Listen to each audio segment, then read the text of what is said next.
నీ పేరేం పేరు? నా పేరు శనిగిరం శ్రీనివాస్. విలేజ్ వెంకటేశ్వరపల్లి, మండల్ జిల్లా సైదాపూర్, జిల్లా కరీంనగర్. ఓకే, నువ్వు మొక్కజొన్న వేసినావు కదా, ఏమి విత్తనం వేసినావు?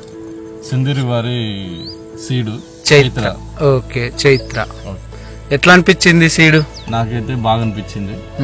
ఫస్ట్ టైం వేయడం, దీని గురించి మా ఆర్గనైజర్ చెప్పడం వల్ల చూద్దామని పెట్టినాను.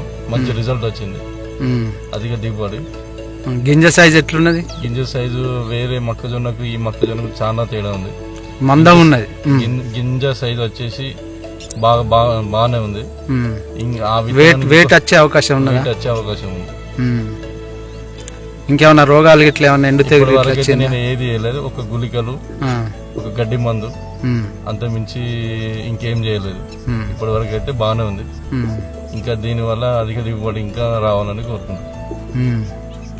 ఇప్పుడు కంకి సైజ్ అయితే బ్రహ్మాండంగా వచ్చింది కదా. ఓకే, చైత్ర ఇది వేరే రైతులు పెట్టుకోవచ్చా మరి? కంపల్సరీ. ఇప్పుడు ఒకటి గింజలు చూద్దాం.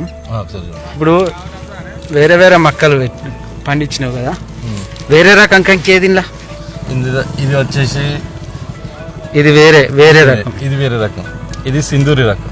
చైత్ర. అదోలు ఇది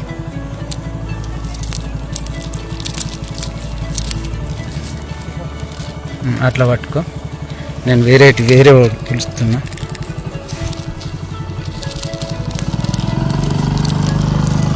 ఇవి ఒక చేతిలో. వీటికి తేడా ఏం కనబడుతుంది? ఈ గింజ సైజు ఈ అడ్డంలో సన్న ఉన్నది, వెడల్పులా మంచిగానే ఉన్నది కానీ అడ్డంలో సన్న ఉన్నది. అదే మన రకం చైత్ర రకం ఈ అడ్డంలో చాలా దొడ్డు ఉన్నది. గమనించిన దానికి దీనికి వ్యత్యాసం ఏంటంటే మీకు చూస్తే వీడియోలో కనబడుతుంది చాలా. ఈ సైజ్ వచ్చేసి ఇది చైత్ర అనేది చాలా దొడ్డుగా ఉంది, ఇది వచ్చేసి మామూలుగా ఉంది. దానికి దీనికి వ్యత్యాసం మీరే చూడండి. ఈ గింజ దొడ్డు కనబడుతుంది, ఇది గింజ సన్న ఉన్నది, పలకలాగా.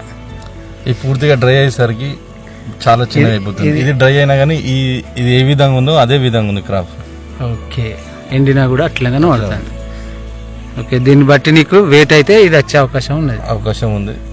ఇట్లాంటి విత్తనాలు చాలా చైత్ర ఎవరైనా మంచిగా పెట్టుకోవచ్చు.